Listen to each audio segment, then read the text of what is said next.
Oi, pessoal, tudo bem? É um prazer estar aqui de novo no nosso segundo episódio do Better Sapiens. O nosso convidado de hoje tem, inclusive, um papel bem importante no início desse projeto, que eu já vinha pensando há um tempo, né, de iniciar um podcast que tivesse um diálogo não só em relação a cripto, investimento, negócio, mas também em relação à saúde, que eu considero que que forma uma tríade super importante na nossa vida. E quando eu vi um Twitter dele especificamente, falei, cara, preciso fazer, essa pessoa precisa ser uma das primeiras a ser entrevistada. Então, super feliz de te ter aqui hoje, Hugo, e eu gostaria de pedir para você começar se apresentando um pouquinho para o pessoal e contando como você começou e iniciou as suas atividades, tanto no que diz respeito à mineração de solo mining, né, de Bitcoin, quanto especificamente em relação aos exercícios e ao título que você tem. Rafaela, muito obrigado pelo espaço. Eu iniciei no esporte, eu tinha 9 anos de idade, iniciei no judô. Fiz isso quase 5 anos ininterruptos. Tinha o sonho olímpico, né, de representar o Brasil, tudo. Aí, por questões financeiras familiares, né, não consegui levar isso adiante. Fiz um hiato, uma pausa, né, num período crítico, né? Então, assim, pro esporte. Então, assim, dos 15 aos 20 anos, assim, eu parei. Depois voltei um pouco pro judô. Já não conseguindo ter o talento e o treino que eu precisaria ter para levar esse sonho adiante. E resolvi fazer musculação também para complementar esse trabalho. Me apaixonei pela musculação, e aí essa paixão virou uma coisa, né? Porque assim, eu conseguia treinar sem depender de ninguém, então era uma coisa que facilitava no dia a dia. Vi isso um modelo de negócios, achei que fazer uma faculdade nessa área seria útil. Fiz a faculdade, na faculdade resolvi me especializar, fazer especialização, né? Primeiro fui fazer na Unifesp, junto, na verdade, né, com o final da graduação, porque na graduação de Educação Física que eu fiz eram 3 anos de licenciatura mais um de bacharelado, então eu já tinha um diploma, então uni o último ano da faculdade com essa especialização. No final dela, eu conheci a professora que se tornou orientadora do meu mestrado, fui para o mestrado, e no final, no meio para o final do mestrado, eu conheci esse esporte que eu falo que ele não me negou nada até hoje, ele não me fez concessões, ele fez não me fez concessões, ele me deu tudo que eu quis, que foi o powerlifting. Não conhecia, resolvi me dar de presente, assim, sem treinar, sem nada, há um mês do meu casamento, meu primeiro casamento, e há 2 meses da defesa do mestrado, eu resolvi fazer um campeonato para ver como é que era. Ganhei esse campeonato, quebrei alguns recordes brasileiros na época. Uma das pessoas que se tornou minha treinadora depois, por um tempo, ela disse para mim na época assim: se você treinar direitinho em 1 ano, você está quebrando um recorde mundial. Eu resolvi me dar esse ano, e 1 ano depois eu estava no Mundial quebrando um recorde. E de lá para cá já são 7 títulos mundiais, 7 recordes mundiais, um terceiro Mas conta lugar, qual um é o segundo recorde lugar. pra gente. Quantos números? Quantos números do recorde? São vários em categorias diferentes, então vou falar o que eu já fiz de maior carga em cada um dos movimentos. Já fiz 300 quilos de agachamento, 190 quilos de supino, 365 quilos de terra. Então, esses são os meus maiores números até o momento, mas um deles, que não foi meu maior número, foi um top 10 histórico na divisão testada de antidoping que eu podia escolher. Enfim, eu sempre competi em federações onde colocam um atleta como protagonista, então eu posso escolher se eu quero ser testado para antidoping ou não. Então, eu creio que essa é uma liberdade interessante que os atletas têm que ter, né? E tenho até discursos bem contra a obrigatoriedade de antidoping. E E aí isso já... existem competições cujas pessoas se posicionam como, enfim, testadas, e aí tem as que não, e aí competem como não. É isso? Exato, Interessante. exato. E eu já ganhei mundial onde eu quis ser testado e competi no meio de não testados. Então foi uma experiência também interessante para mostrar que tem um antidoping limpo lá, enfim, realmente não usei nada. E ganhei no meio de pessoas que poderiam, assim, se quisesse escolher. Então, acho que mostra um pouco que as pessoas colocam em certas drogas supervalorizam, né? Superestimam. Elas esquecem do principal, que é treino e dieta. E, assim, tem até algumas máximas no meio, né? Alguns atletas famosos que diziam que se os esteroides não existissem, os campeões seriam os mesmos. E é um pouco disso que eu quis mostrar na época. Mas e isso, essa mudança de visão ao longo do tempo me fez nutrir um profundo desprezo pelos esportes olímpicos, pelo conceito da Olimpíada e tudo aquilo que ele... Não que ele representa, mas que ele sorrateiramente coloca por trás, né? Então Estado, controle, federações sendo mais importantes que atletas, enfim, você tem toda uma vertente perversa em relação a isso. Não imaginava que a conversa ia iniciar desse jeito, assim, mas interessante ver essa perspectiva. Realmente nem sabia que existia esse ambiente em que, né, pode se escolher, digamos assim, né, a questão dessa, enfim, do uso do que quer que seja em relação ao próprio corpo, né? Na verdade, assim, desculpa te cortar, mas nesse esporte ele é multifederativo, né? O powerlifting é um esporte multifederativo. E por ser multifederativo, você tem um ambiente de livre mercado de federações, né? Você tem um pool de atletas, de interessados, e a pessoa escolhe aonde ela quer ir competir. Então, você tem federações que querem que o powerlifting vire esporte olímpico, você tem federações que não querem que ele vire esporte olímpico, você tem ligas testadas, você tem federações que por si são com antidoping, você tem federações que não têm, você tem federações híbridas que tem uma divisão com antidoping, uma divisão sem antidoping, e você pode escolher competir da melhor forma possível no momento que você quiser, enfim. Você tem total liberdade de escolha em relação a isso, e é uma das coisas que eu defendo essa bandeira política, por assim dizer, nesse esporte. Super interessante. Eu queria abordar um assunto que nem estava na lista de questões que eu queria te fazer, mas você trouxe isso na sua fala, né, e é uma coisa que eu ando pensando, assim. Recentemente, eu descobri, né, que muitos dos influencers fitness, digamos assim, que eu seguia, são pessoas que começaram a treinar muito cedo. Uma delas, especificamente, começou com 2 anos. A mãe dela colocou ela na ginástica olímpica, né, com essa idade. O outro começou com 13 anos também, né? Você trouxe essa questão de ter começado também muito jovem no esporte. Eu queria ouvir um pouco a sua perspectiva em relação principalmente a pessoas que não tiveram a oportunidade, ou que quer que seja, de começar nesse esporte tão cedo, e aí em algum momento da vida muito maior, né, de adulto, decide que quer se dedicar um pouco ao esporte, assim, né? Acho que essas pessoas, elas acabam não tendo histórico, né, muscular em relação a esse desenvolvimento, mas qual que seria talvez uma dica que seria interessante para dar para as pessoas que não tiveram esse desenvolvimento precoce em relação aos esportes e que aí em algum momento acordam e decidem que querem se dedicar a isso? Olha, na verdade, assim, o problema de um esporte ser começado tarde, ele tem a ver mais com a vivência motora da pessoa. Então, uma das coisas que criança faz, e isso é tirado dela, né, perversamente pelo ambiente escolar, é que as crianças até 5, 6 anos, elas não dissociam movimento de aprendizado.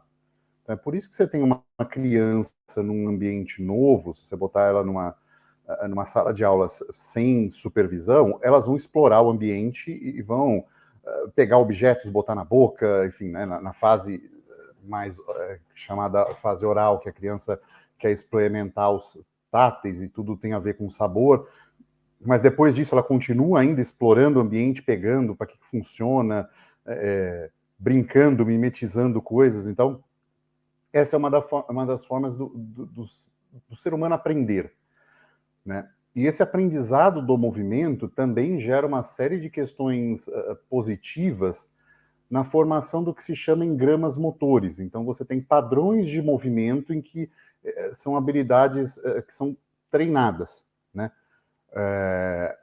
E vivenciadas. Então, o agachar, empurrar, puxar, no caso do powerlifting, né, que são esses 3 básicos, são o alicerce fundamental do ser humano. Então, todos os movimentos derivam de alguma coisa de agachar, empurrar, puxar. Mesmo um movimento complexo de rotacionar, ele existe, por exemplo, o componente de empurrar. Então, assim, você vai lançar uma bola de beisebol. Quando você lança essa bola, você está empurrando essa bola, né, para o espaço. Então, é um movimento de empurrar muito mais complexo. Se você está agachando para pegar uma barra no chão e fazer um movimento de arranco, você está agachando, você está fazendo uma puxada, você está jogando um peso para cima da cabeça, você está empurrando o chão quando você está, né, saindo do chão, né, o movimento de agachar para cima. Então, são todos movimentos combinados que o início tarde vai depender muito dessa vivência motora. Então, se for uma criança, por exemplo, que brincou na infância, que teve uma vida mais ao ar livre, sabe? Subiu em árvore, fez uma série de coisas assim, o aprendizado motor dessas habilidades é muito mais fácil, né? Eu falo que o powerlifting é um esporte extremamente mais simples de ensinar, porque são movimentos que a gente relembra. Todo bebê agacha, todo bebê puxa, todo bebê empurra. Então você está relembrando isso. Você está sistematizando isso na forma de treino. Mas é muito mais fácil do que, por exemplo, fazer um arranco, um arremesso, que são os movimentos do levantamento de peso olímpico, porque não é parte, né? Bebês não botam barras pesadas acima da cabeça, né? Tem essa diferença. Então, a gente precisa ter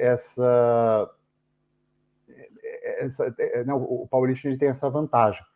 O que essa vantagem significa? Significa que atletas têm longevidade muito maior e podem começar muito mais tarde, né? Se ele teve essa vivência prévia na infância de brincar ou de explorar movimentos, ou ter feito um judô, por exemplo, que né, você está acostumado com diversas formas de se movimentar no espaço, lógico que facilita muito. Mas mesmo se você não tiver, relembrar isso e colocar isso à força é algo que você consegue fazer tarde. Então a gente tem atletas que começaram aos 30, 40 anos sedentários e conseguem ser até bons atletas e muito tarde, né? Vou até citar um recente feito, né, de um treinador amigo meu, o Swede Burns, que vem com um treinamento há mais de 10 anos com uma atleta chamada Ellen Stein. Ela acabou de quebrar recordes mundiais no campeonato nacional, né, dos Estados Unidos, lá da federação que eu participo, e não só recordes mundiais, né, opens, como personal records, ou seja, a maior marca que ela fez na vida. O detalhe interessante é que ela tem 70 anos.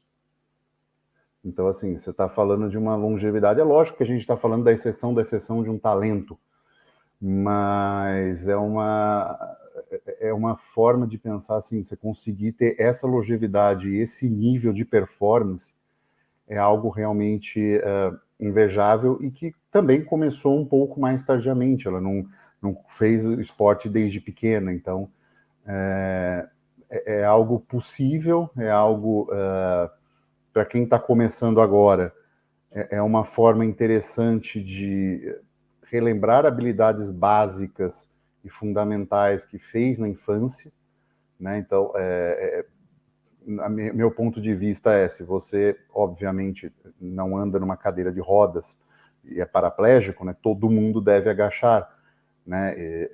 Tenho caso de alunos até com prótese numa das pernas agachando.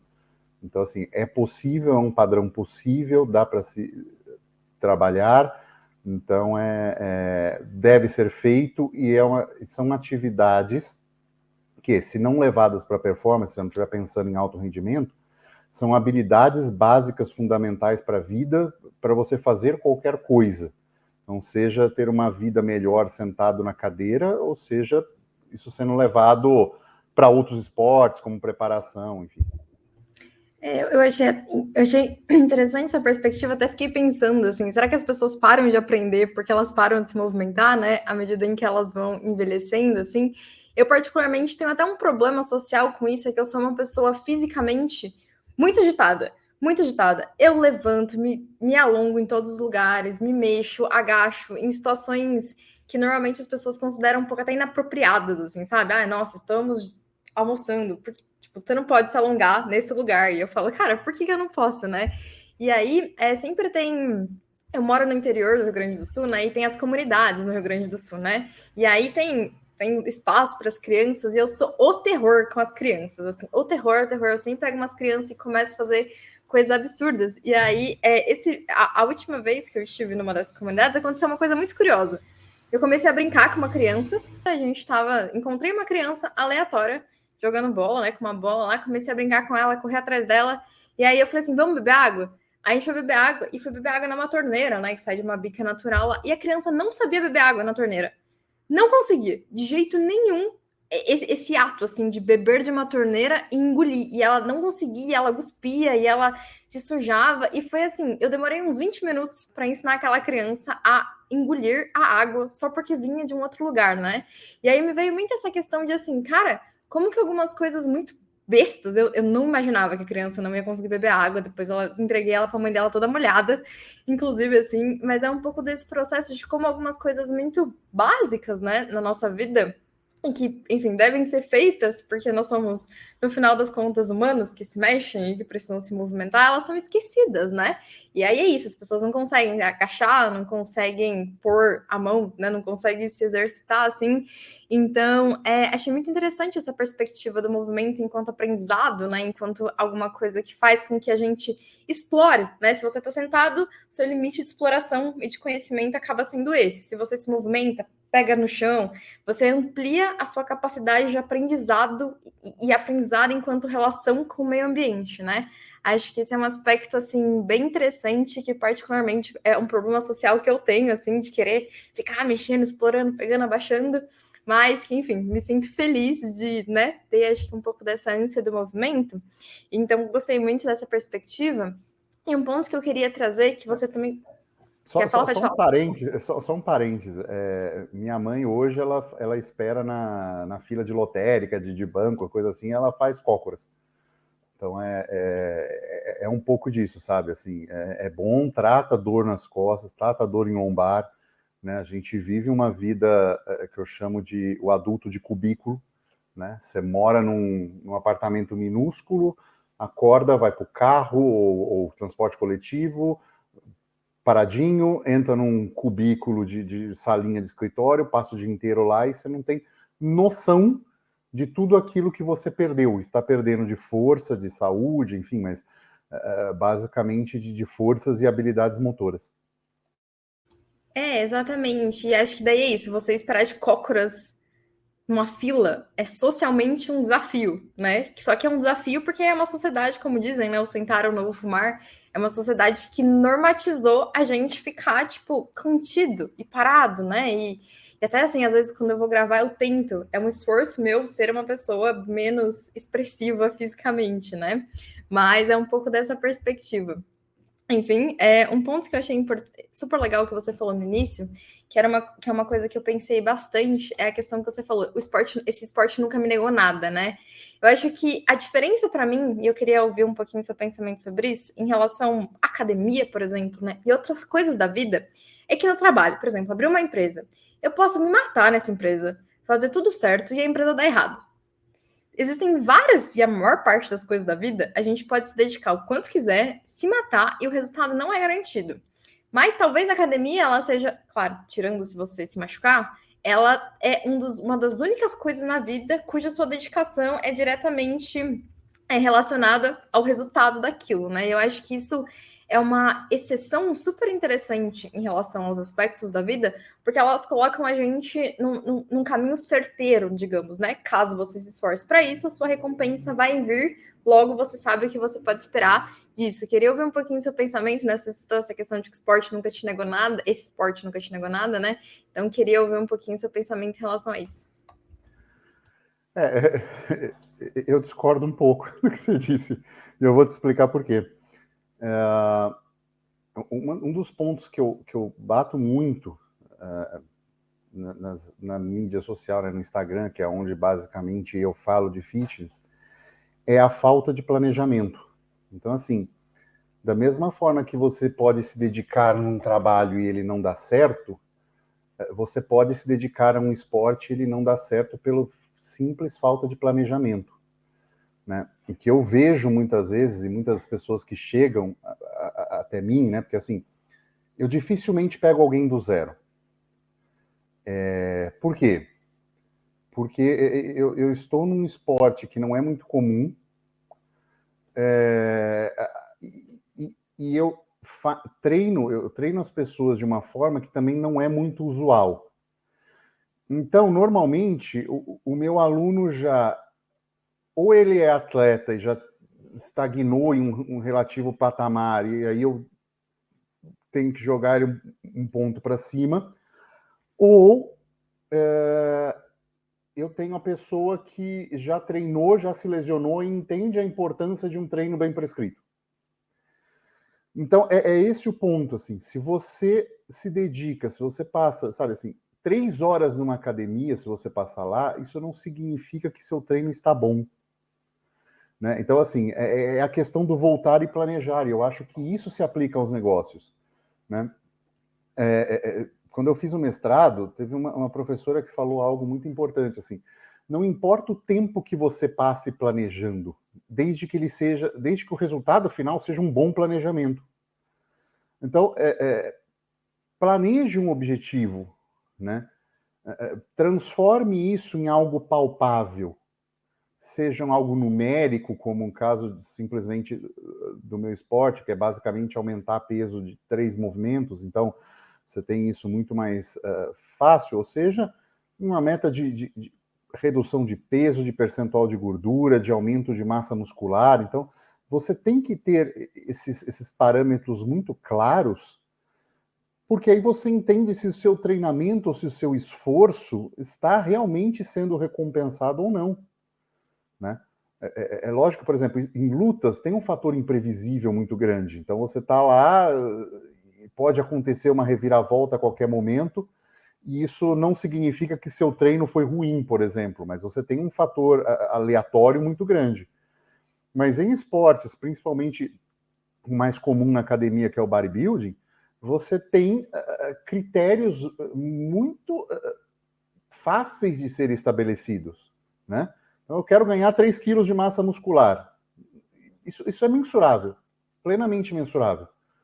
Então, você tem que fazer, você consegue fazer um planejamento disso, um planejamento dietético, um planejamento de saúde, um planejamento de treino e medir isso, e ver se você se aproximou, se distanciou disso, e onde distanciou, onde aproximou.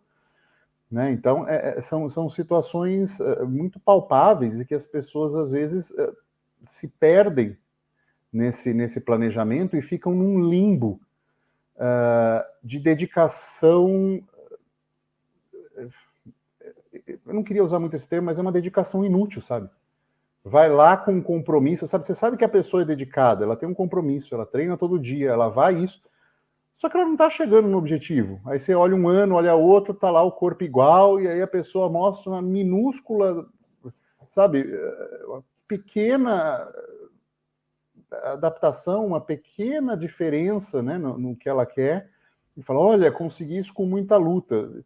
E assim, eu tenho que dizer, eu sou preguiçoso, sabe? Se eu pudesse ganhar força sem treinar, eu faria. Então, assim, parte do meu treino, parte dos meus estudos é tentar maximizar ao máximo, seja a escolha de um exercício, né? Hoje às vezes eu faço um exercício que me resolvem 3, 4 problemas, sabe? Um exercício, então isso se torna econômico, né? Basicamente por preguiça e por entender também que o ser humano é um sistema de recursos finitos e que diminui essa capacidade de recuperação ao longo do tempo com o envelhecimento, né? Então, assim, você está lidando com um fator inevitável, que é uma perda de performance ao longo da vida, e aí como é que você consegue, por exemplo, fazer uma pessoa aos 70 anos ter a melhor performance da vida, depois de 20 anos no esporte? Entendeu? Então, assim, você tem que tirar certas coisas e você tem que ser muito econômico e planejar muito bem as questões. Então, eu acho que isso é um ponto que eu permito me discordar e justificar dessa forma, porque, sim, é algo que te leva a um benefício, mas se você ficar lá dentro sem objetivo, você tá perdendo tempo precioso, que você podia estar maximizando isso e até curtindo benefícios muito maiores do que você tem e teve uma pena, um sacrifício que não era necessário.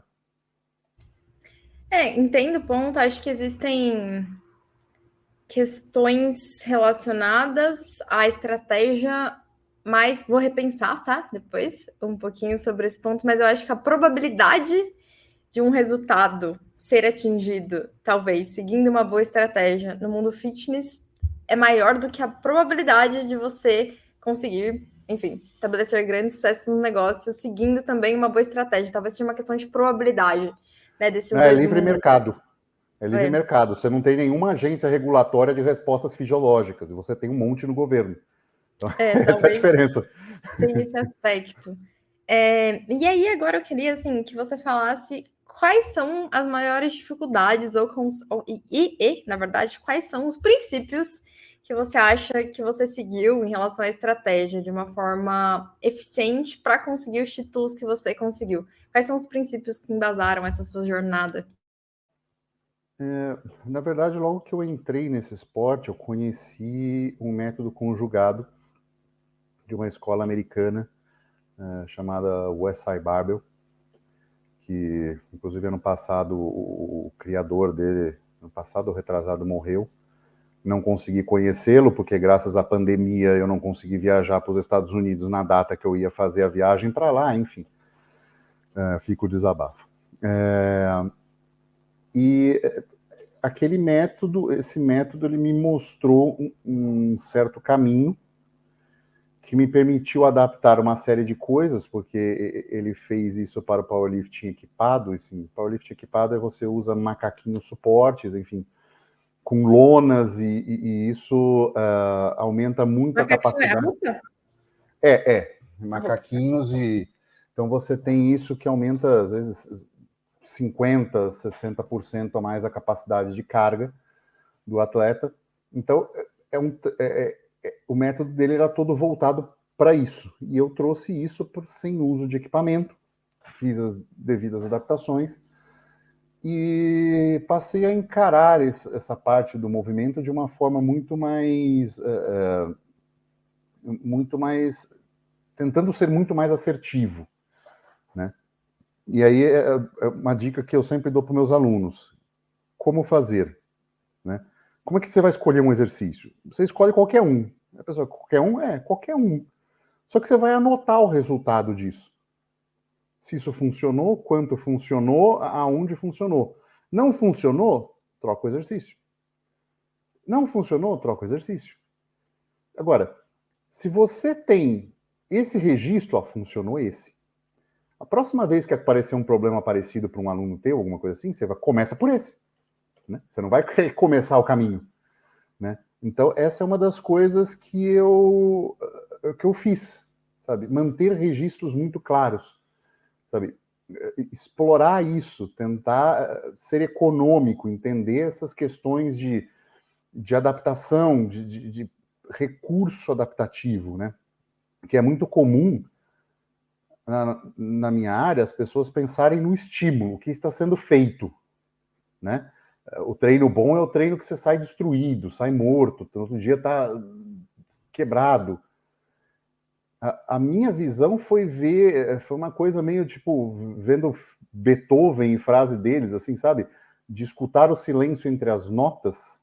Da mesma forma que se escuta o silêncio entre as notas, você tem que escutar o silêncio entre um estímulo e outro. Porque é ele que vai dizer se a recuperação aconteceu ou não aconteceu e como ela está indo.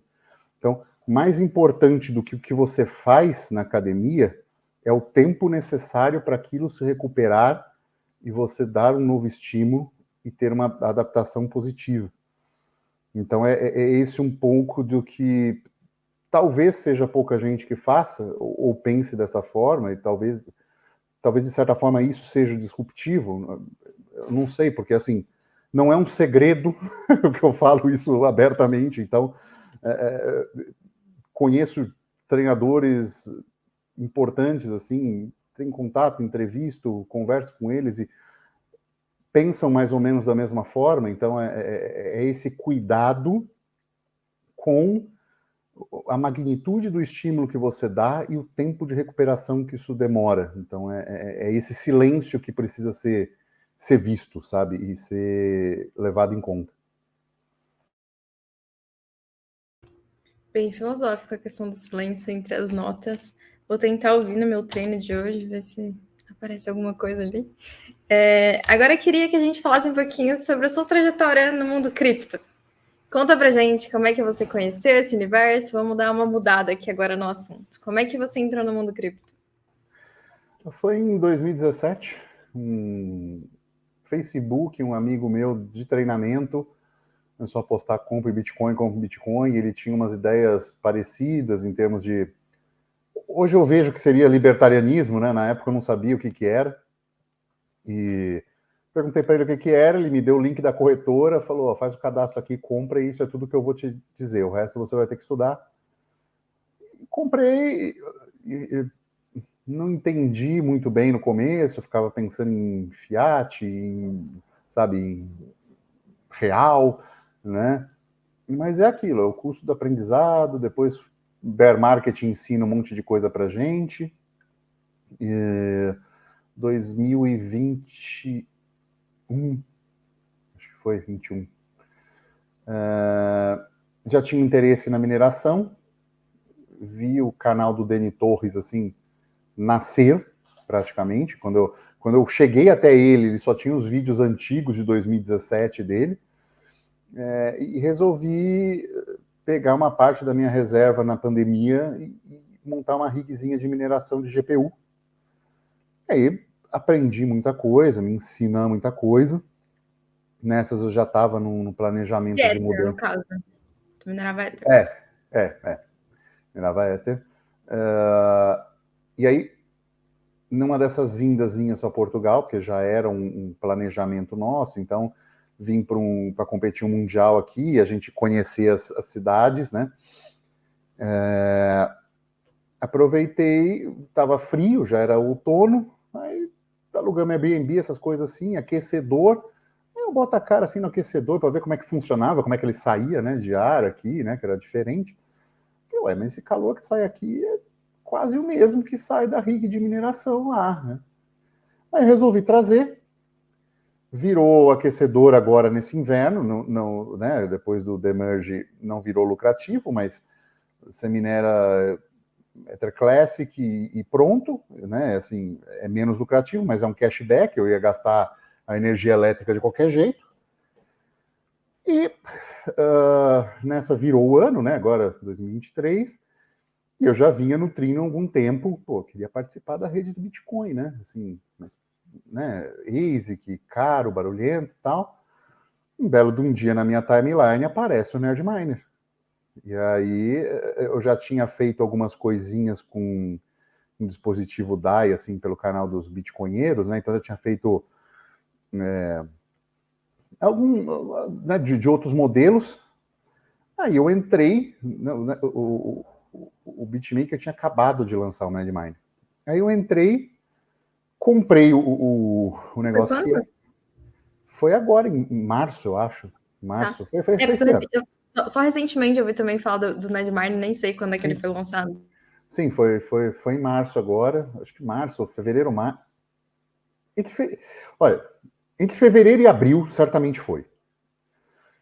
Aí eu já estava ali, né? Como aqui o AliExpress é muito mais rápido, porque tem um monte de depósito pela Europa, né? Então, fiz o pedido do produto.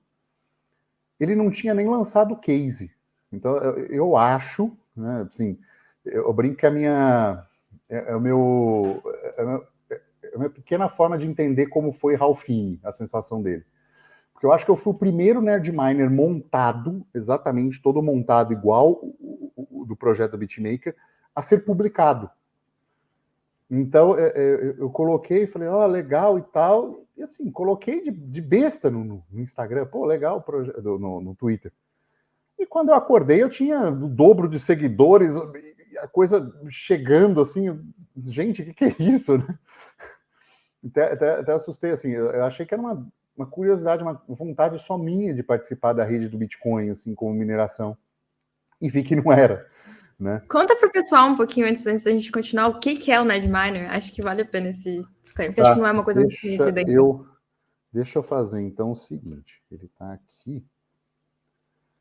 Nerdminer este é o menor e mais barato dispositivo hoje para você aprender sobre conceitos de mineração. Então, ele é um Arduinozinho. Mineração Proof of Work, certo? Mineração o quê? Proof of Work. Só mineração em relação ao Bitcoin, né? Você não consegue usar para outros. Creio que até dê para fazer alguma adaptação nesse sentido. Já tem gente trabalhando para tentar minerar outras criptomoedas, mas ele é Bitcoin, mineração solo. Então, ou você acerta o bloco com ele e leva tudo, ou ele não te paga nada, até porque ele não pagaria praticamente nada numa pool compartilhada. Né? Ele tem um hash rate muito baixo. Mas ele permite que você aprenda conceitos de mineração. Então, assim, montar minimamente um hardware, conectar plugzinhos, programar um sistema operacional, fazer ele rodar, configurar o que é um número de carteira, onde colocar, né, configurar a internet no dispositivo. Então, ele te ensina tudo isso de maneira mais barata possível, né? É a menor barreira de entrada que a gente tem hoje para quem quer aprender alguma coisa sobre mineração. Então, aí começou essa brincadeira e aí eu continuei e fui vendo se eu conseguia arrumar um ASICS usado e consegui arrumar esse ASICS usado e é aquilo, né? Assim, quando você é casado e coloca um ASIC no hall de entrada da sua casa, você tem que justificar muito bem porque ele está aí com a sua esposa, porque senão você vai ter que arrancar ele de lá, né? Então, eu precisava dar utilidade para ele. E aí começou as coisas de utilidade. Pô, olhei, tinha umas frutas ali que eu tinha ganho, falei, será que isso aqui serve para secar fruta? Né? E o software que eu utilizo nele, ele permite fazer underclock. Então, eu rodo ele com fãs a 50%. Né? Ele está rodando aqui agora no hall de entrada e vocês não estão ouvindo. Então, assim, é um barulho muito mais aceitável, né? Você ainda pode também fazer adaptações com fãs, mas é mais... É caro e, enfim, assim eu consigo modular ele melhor nesse momento para dar outras Mas tu consegue utilidades. fazer, tipo, fruta seca? Caramba. Fruta seca, eu seco frutas. Eu tô também fazendo jerky beef hoje. Eu vou levar no próximo meetup que vai ter aqui no norte de Portugal dos Bitcoiners. E tô fazendo alho negro também. Né? Na verdade, alho negro é uma tentativa. Eu acho que já está indo para a quinta semana, são 6 semanas. Então, acho que semana que vem vamos ver se deu certo ou não. Mas são coisas que, assim, sendo vendidas, você financia, você paga facilmente a conta de luz dele, você faz todas Enfim, você tem lucro com ele ligado e você ainda tem Bitcoin, né, na carteira, de uma forma muito mais livre e independente. E aí é onde entra o projeto, né? Eu tenho um projeto pessoal de botar um ASIC em 10 milhões de lares,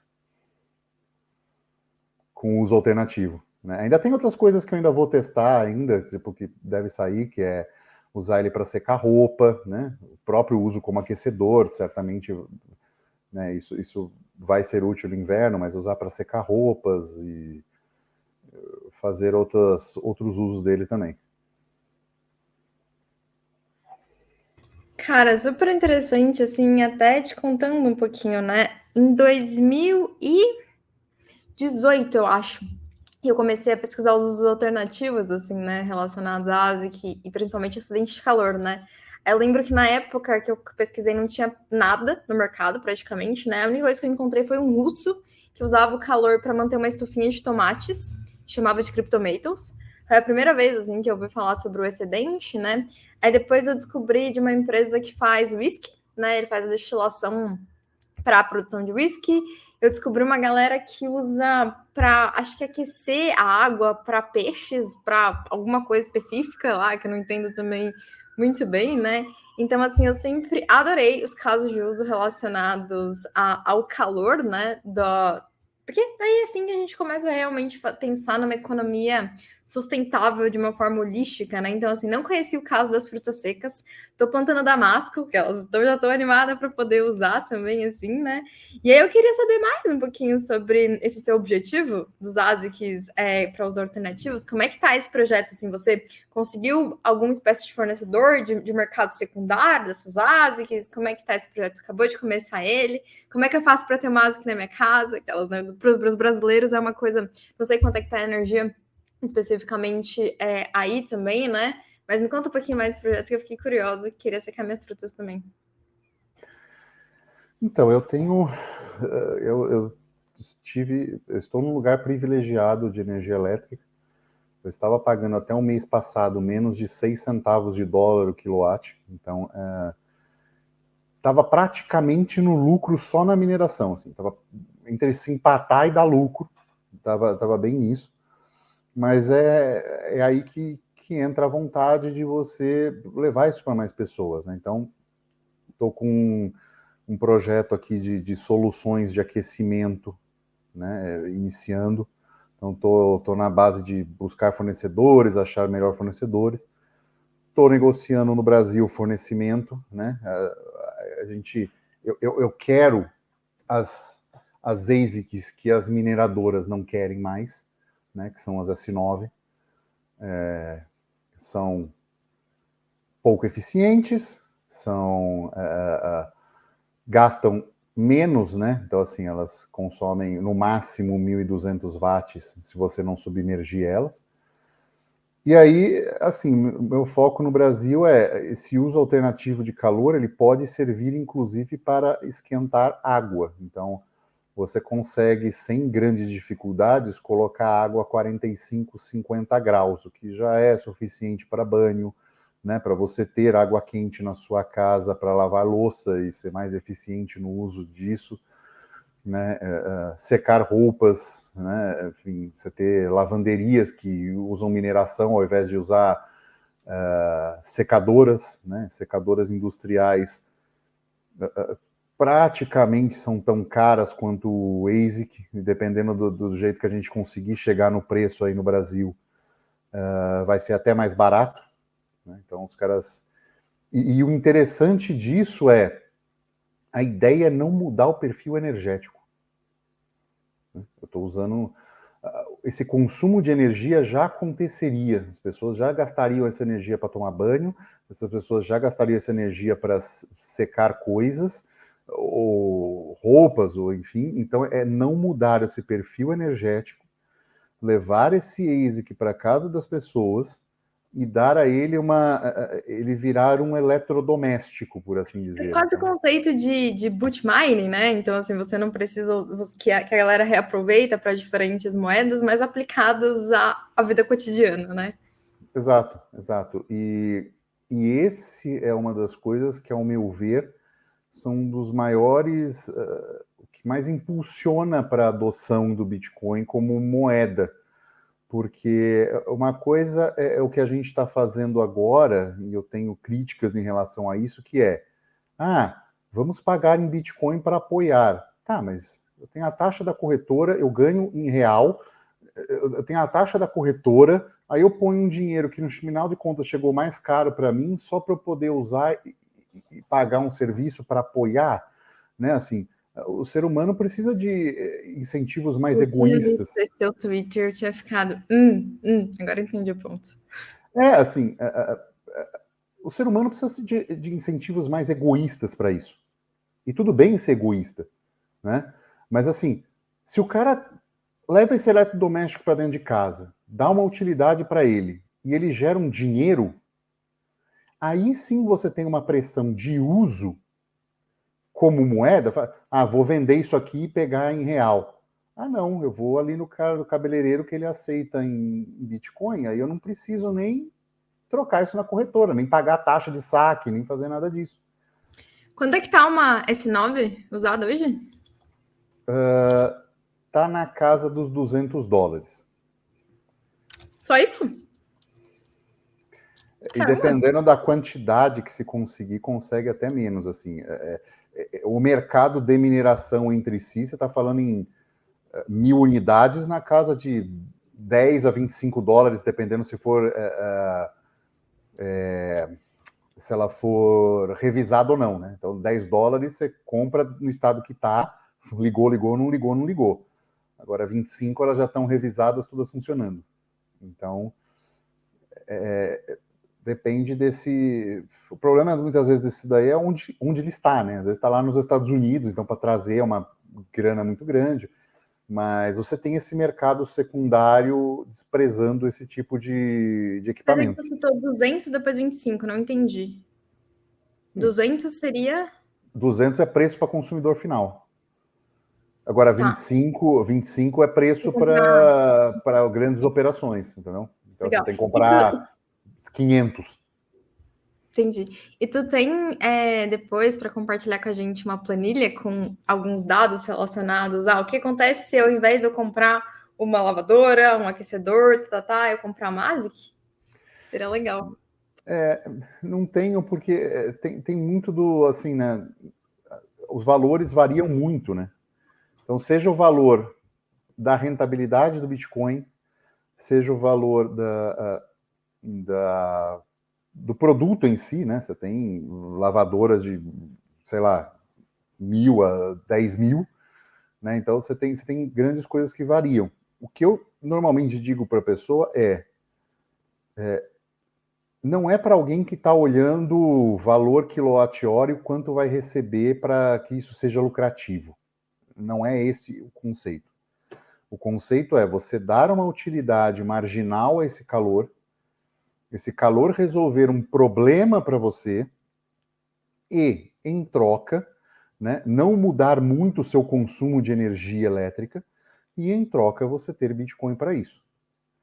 Né? Então, assim, não é um uso só pensando na quantidade de Bitcoin no final das contas, até porque você vai ter dia menos frio, você não vai ligar o seu aquecedor no máximo, você vai regular a sua temperatura de uma forma a te dar o maior conforto. Então, é um pouco disso que é a ideia do que eu pretendo, que eu tento mostrar, entendeu? Então, e eu vejo isso como um grande financiador dessa economia de verdade do Bitcoin, porque as pessoas, uma vez que elas têm isso na carteira, elas são obrigadas a dar algum uso, né? E esse uso, eventualmente, passa pelo gasto. Então, aí é o momento onde ter um comércio forte aceitando o Bitcoin já faz a coisa, né, circular mais e, eventualmente, com essa circulação maior, o cara funcionário vai virar e falar assim, me paga metade em Bitcoin, então, entendeu? E aí você cria a rede, mas é como a gente pensar em colocar um padrão ouro e poder ter uma pequena mina de ouro em cada uma das casas. É um grande incentivo para o uso. Esse é um aspecto muito diferente, né, do Bitcoin, inclusive em relação a todas as classes de ativo, né? Porque historicamente ativos muito valiosos sempre foram primeiro apropriados por uma classe muito específica, né? Então, o Bitcoin talvez seja uma das primeiras classes de ativo cujo processo de acumulação ocorreu por pessoas que historicamente não estavam, né, nessa posição de acumulação de poder. Então, esse é um aspecto super interessante. Cara, adorei você, em alguns sentidos, pincelou vários aspectos do que é o mundo ideal para mim, que é poder ficar de cócoras na fila e secar as minhas frutas enquanto eu minero Bitcoin. Assim, acho que faz parte do meu mundo ideal. Cada pessoa tem o seu, o meu é esse. Inclusive, ficar de cócoras mexendo nas minhas frutas faz parte desse conceito, né? Me surpreendi bastante com a conversa. Fiquei bem animada. A gente já está chegando, né, a quase uma hora aqui de conversa. Então, eu queria pedir para você suas palavras finais para o pessoal, como o pessoal te encontra, em que você pode, acho que, colaborar com o pessoal, para o pessoal te buscar para esses assuntos específicos, né? Então, por favor, deixa suas palavras finais aí para o pessoal. Tá, quem quiser me achar no Twitter, esse arroba mesmo. Se quiser sobre treinamento, coisa assim, o Instagram é Quinteiro Hugo, tudo junto. Dou desconto para pagamento em Bitcoin. E lá, assim, eu tento manter as coisas um pouco separadas, né? Então, lá eu falo mais sobre treinamento, mais sobre atividade. Lá eu tento resolver todos os problemas, então eu tenho uma postura contra a academia comercial, porque ela não resolve problema, né? Ela basicamente lucra em cima das pessoas que pagam e não vão, né? Você tem um índice de praticamente 50% de não renovação de planos, então é o departamento de vendas que faz aquilo ficar no lucro, né? Então ele não está olhando a pessoa a longo prazo. E por causa disso eu também tenho um serviço em que sei lá, você tem uma sala aí na tua casa que você quer treinar e fazer aí dentro, você me passa as medidas, os seus objetivos, eu monto um projetinho 3D, te passo a lista de equipamento, te passo fornecedores de confiança e você pode desplugar da Matrix do treinamento, das coisas de treinamento conforme o padrão, né? Então, isso foi muito útil na época da pandemia também, né, onde tudo fechou. Né, era algo que eu já falava há alguns anos, né? A coisa vai fechar um dia, vocês não vão ter onde fazer, e as pessoas ironizavam até o dia que aconteceu. Então, tento, né, tem um livro publicado sobre nutrição, minha esposa é médica do esporte, então a gente... Qual o nome do livro? São estratégias alimentares aplicadas ao powerlifting. Então, 95% não é só sobre powerlifting. Você pode aplicar para qualquer pessoa, né, uma forma de pensar sobre dieta, onde você escolhe, faz... né, é um caminho a seguir. Então, você estima a sua taxa metabólica, calcula um valor de dieta, mas tem a ferramenta para controlar se isso está funcionando ou não e onde adaptar a partir disso. Então, é um ponto de partida que eu falo. E aí a gente tenta solucionar tudo em relação à pessoa, pensando em treinamento de força. Então, hoje eu consigo resolver isso não só no Brasil, como em Portugal também, em Europa, porque agora eu já tenho fornecedores aqui na Europa, que eu montei recentemente a minha home gym aqui de volta na Europa, porque por mais que eu estivesse treinando num espaço de treino maravilhoso, uma vez que você faz sozinho, você não quer outra forma, né? E são coisas que se pagam, então 3, 4 anos de treino você está com isso pago. E é isso, assim, eu tento solucionar tudo lá e no Bitcoin eu estou vindo com uma postura que é óbvio que não agrada a todo mundo, mas é fazer um pouco do contraditório em cima de coisas, até porque em algum momento, em algum halving, vai vir uma galera toda que vai questionar isso de forma pesada, querendo destruir para ver isso ser destruído, e é bom que as pessoas estejam fortalecidas em relação a isso, prontas para um embate, pronta para um discurso, pronta para justificar a maneira que agem, e isso está muito bem organizado, porque a gente sabe que a cultura do cancelamento do outro lado é capaz de destruir bastante a reputação de alguém. Então é importante que nesse momento o contraditório venha até mesmo de dentro, para a gente ter conceitos, né? Já coloquei na mão do Alan Schwann, por exemplo, o que eu acredito ser o que eles pensam sobre o imperativo moral, que era um conceito que não está definido, né? Estou com um texto agora para sair também no Bitcoin Block, tem vídeos no L de Liberdade, tem o podcast semanal, o Bloco Podcast, que eu faço com o Felipe, o investidor descentralizado.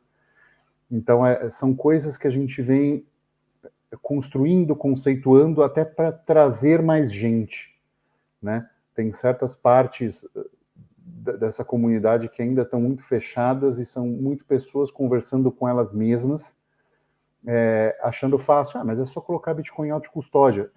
Para mim, para você é fácil, mas para quem está chegando agora e liga no banco para saber qualquer coisa da conta, não é fácil. Então a gente precisa retrilhar o nosso caminho, ensinando as pessoas para trazer mais gente. Então é um pouco disso que eu também tenho feito. Lembrei, você falando da custódia, lembrei da criança, né, que não conseguia tomar água na torneira, né? Assim, às vezes a gente acha que algumas coisas são completamente simples e quando a pessoa se depara com aquilo é um absurdo, assim, meu Deus, como é que é uma torneira, né? Então, acho que esse é um aspecto bem importante, assim, pra Exato. gente lembrar. Teve uma discussão esses dias, a coisa mais fácil de fazer herança é você fazer isso com Bitcoin. Explica para um boomer. Entendeu? Assim, o boomer foi a geração que não entendeu a perda da paridade com o sistema Fiat, com ouro, e viveu no sistema Fiat e viu a riqueza dele ser dilapidada. E ele, às vezes, a média não entende o porquê. Né? Não entendeu o porquê disso. Então você vai falar para esse cara, não, a melhor forma é você comprar em Bitcoin, um dinheiro que não existe, você não vê nunca na sua frente, e aí você põe lá e o seu herdeiro pega. O cara vai falar, não. O cara está acostumado a paredes, casa, imóvel, entendeu? Então, assim, é um trabalho educacional que, nesse caso, eu não sei nem se vale. Eu acho mais fácil a gente investir nas novas gerações e nas pessoas, né? Porque logo elas é que vão ser os players desse mundo. Mas é uma coisa que a gente precisa estar preparado. As pessoas não estão preparadas para o nível de despertar que a gente está, muitas vezes. Então, é preciso voltar a um trabalho educacional da base, ensinar conceito, ensinar teoria monetária. Né? Ninguém teve teoria monetária na escola. Então, a gente precisa mostrar, olha, a história do dinheiro, ele evoluiu assim, né? Porque quando a pessoa entende a história do dinheiro e ela olha para as propriedades do Bitcoin, é natural que ela adote, né? Então, assim, o problema está ali, mostrar a teoria do dinheiro, mostrar teorias, falar o que é nação, o que é Estado, onde as pessoas estão, por que elas são oprimidas por Estados. Então, você tem que ir lá embaixo, ir lá na base, trazer gente nova, né? Senão a gente não... Né? Assim, o Bitcoin tem uma data, né? 2036. 2036 o subsídio por bloco cai abaixo de um Bitcoin e a gente precisa ter um valor muito sólido para a mineração ser rentável para a gente conseguir manter o hash rate, que eu espero que esteja 3, 4 vezes maior até lá.